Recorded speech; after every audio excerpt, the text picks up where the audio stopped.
passage 4. This passage is about economic theories, the testability of economic theories, the problems that we have with them.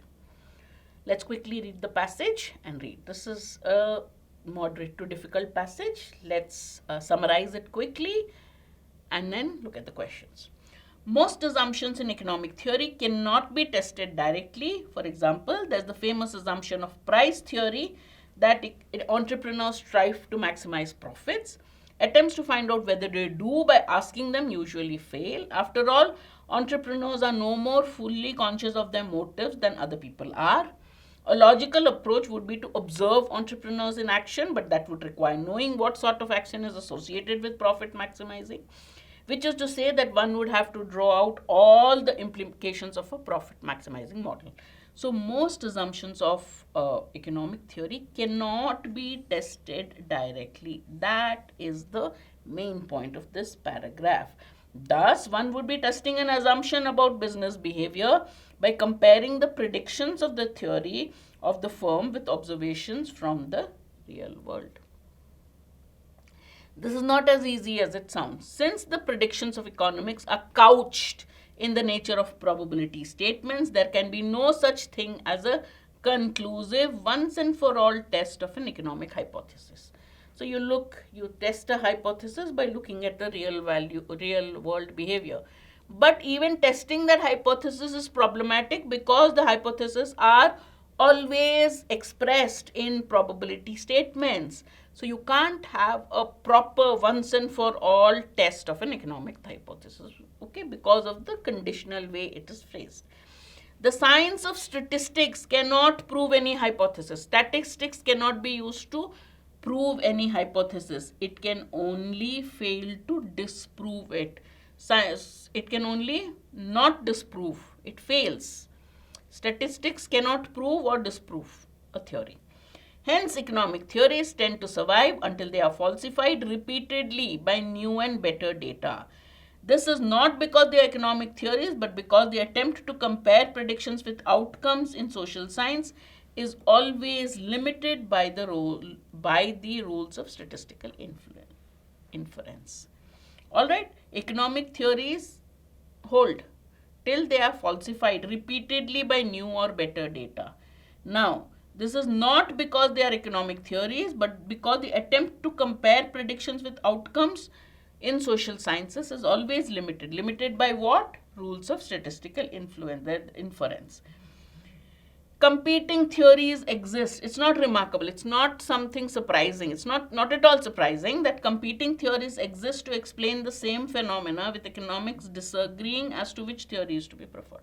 So for the same phenomenon, you have contradictory theories. And economists also are conflicted on which theory to support. Some would support this, some would support that. Much has been written about the uncertain accuracy of economists' predictions. While economists can foretell the effects of specific changes in the economy, they are better at predicting the direction rather than the actual magnitude of events. Yes, they can predict. They can predict the course of an event. They can predict the trend, but not the actual magnitude, not the actual results in terms of magnitude, quantum number. When economists predict that a tax cut will raise the national income, one may be confident that the prediction is accurate. Yeah, it's going to raise. When they predict it will raise national income by a certain amount in 3 years, when it comes to the magnitude, it will not be accurate. It is most likely miss the mark. The reason is that most economic models do not contain any explicit reference to the passage of time. Most economic theories do not have any reference to a specific passage of time, and they have little to say on how long it takes for a certain effect to make itself felt. They do not specify the time. They don't tell us how long it will take for an effect to be felt. So, short-term predictions are generally fare better than long-term ones. They're good at short-term, or they're better at short-term than at long-term. Since its development in 1990s, experimental economics has in fact been testing economic hypotheses in artificial situations, often by using monetary rewards and student subjects. Much of this innovative work has been stimulated by the ascendance of game theory, the mathematical analysis of strategic interactions between economic agents, represented by such works as theory of games and economic behavior. Aspects of game theory have been applied to nearly every subfield in economics, and its influence has been felt not just in economics but in sociology, political science, and above all, biology. Game theory has been applied. Experimental economists have used game theory on students and giving monetary rewards to subjects, and they have tried to bring out their own predictions, and aspects of the game theory have been applied to all subfields of economics and a lot of other social sciences like sociology, political science, and even biology.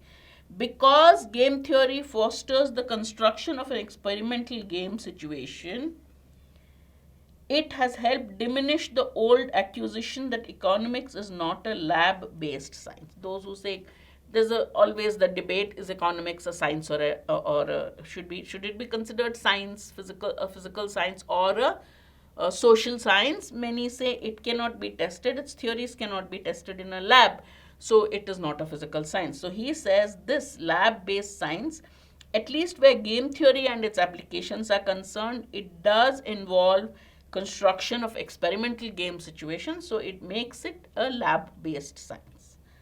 All right, that's the passage. Pretty easy, though it is about economics and economics theory, and you think it's tough, but on reading the passage, you can figure it out that it's not that tough. Actually, it's quite easy. Let's look at the questions. Which one of the statements contradicts the arguments of the passage? Economic theories are not permanent and can be negated. Right? Repeated, when an economic theory can be disproved by repeatedly showing that it's false, right? So they are not permanent and they can be negated is true. We want something that contradicts the argument. Statistics can be used to disprove a hypothesis. He says statistics cannot be used to prove or disprove a hypothesis. So that's our answer, right? So the correct answer is B.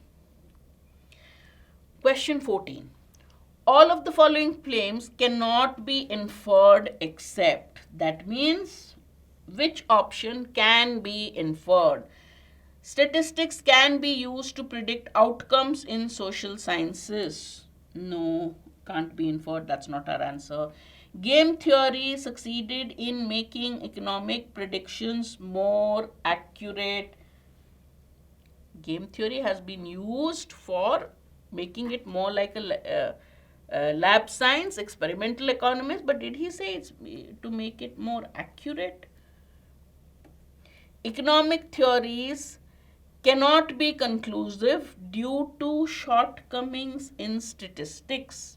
Economics can predict the trends better rather than the quantum. Economists can show the trend, the direction, but they cannot tell you the quantum. So taxes will likely cause inflation, but how much? They cannot tell you. Therefore, only D can be inferred from the passage. Right? Question 15. Which one of the following statements reflects the main argument of the first paragraph of the passage? Let's quickly look at the first paragraph of the passage. If you had said full passage, I wouldn't have shown it to you. The first paragraph of the passage.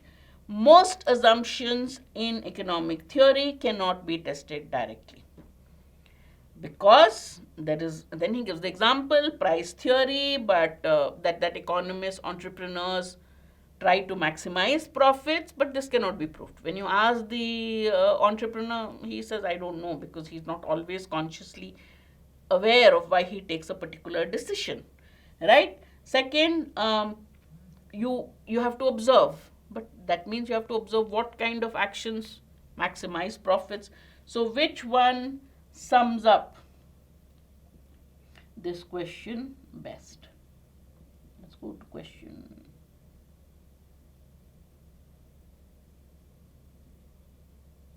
15. Economists Economics has certain drawbacks because its hypotheses cannot be directly proved, examined. That's exactly what the first line says. Alright, it's not a science because its hypotheses are not permanent. No, because it's not a lab science. Cannot predict directly because of inaccurate assumptions. No, because of human behavior. Models are faulty. So A is the correct answer. Okay. What's the primary purpose of the passage? Why has the author written the passage? It details the revival of economics as a valid science with the advent of game theory. It highlights the drawbacks of economic hypotheses and predictions. It advocates game theory as a tool that will make economic theories permanent. It highlights the fact that economic theories cannot be tested. It does highlight the fact that economic theories cannot be tested. That's the first, the assumptions cannot be tested. Is that a main point of the passage? No. It advocates, is that the main point? It highlights or it details? It highlights the various drawbacks, right?